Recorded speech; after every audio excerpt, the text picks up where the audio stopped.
If you guys are a Bloodhunt player that's doing something like this, instead of doing something way more advanced like this, then this video should be good for you.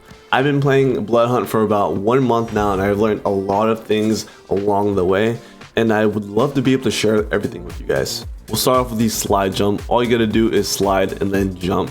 And if you do it correctly, you'll have this black line behind you, just like that. And if you do this on a downward slope on a roof, you'll go a lot further. Moving on, another great thing is to jump off walls and slide right after. It creates a lot of momentum that is a lot faster than just regular running. And as I show here, you have a lot of control of where you're jumping.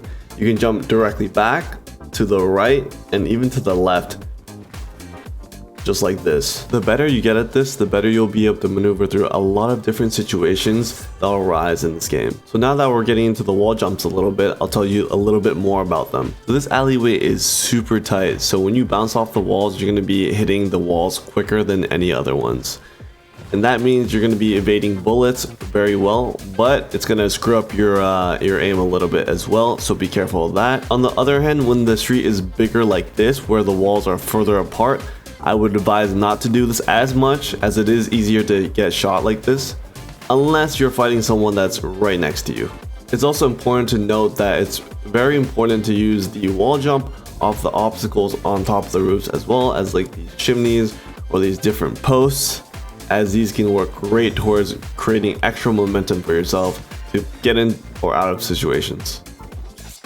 I know a lot of you guys are coming here for the double jump. It is a little bit challenging, but you can get it over time. I was dropping 20 kills before I could even get it consistently, so don't be so hard on yourself if you cannot get it. So the way that I do the double jump is I slide and I jump, but while holding down the jump, almost immediately after, I will hold down the melee button at the same time, which should activate the double jump. So the next thing I want to discuss is healing on the move. This is very important because a lot of different things are happening at every moment in this game, whether you're running away or you need to fight someone in the next 5 seconds or so. So if you want to escape off a building and you don't want to make a lot of noise, you can slide down the side of a building just like this and heal.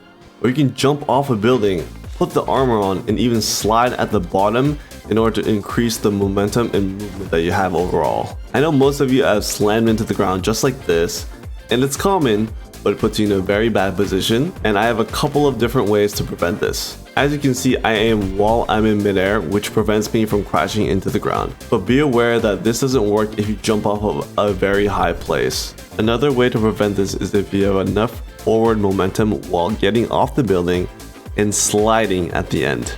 If you do this correctly with a gun, you'll be able to shoot as soon as you touch the ground. Since movement is key in this game, make sure you're aware of your surroundings so you don't bump into anything that stops your momentum, which can only be learned by playing the game a lot.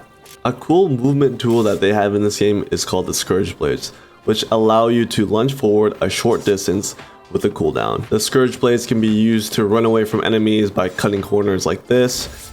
If you're falling short of a building, you can just get up just like that. But now I'll be showing you guys some extra tips on movement while fighting. A very important tip is sliding on roofs. If you slide over the tip of a roof, it kind of jerks your body up and down, which makes it so difficult for enemies to be able to hit you. Even sliding on the side of the roofs will give you a big advantage because it gives you a little bit of a boost of speed, which makes it harder to track you. Another great tip is sliding and jumping off the walls like this, getting behind your opponent. If they're hiding behind the car, you'll have a great advantage because it is hard for them to track you as you're going over their head. If you guys didn't know, right hand peeking is a part of this game, and this is very important to note because this will give you an advantage when hiding behind certain objects. As you can see, I'm rushing from the right side of the truck because if I go to the left, I'll have a big disadvantage as they can just peek out a little bit and hit me. You can see here it is very awkward to shoot the left side of the truck, but I'll have a very good advantage on the right side of the truck. That is going to be the end of the movement guide, but if you guys have any questions or if you guys have any videos that you want me to do, make sure you leave those ideas below. But that's about it today. Peace.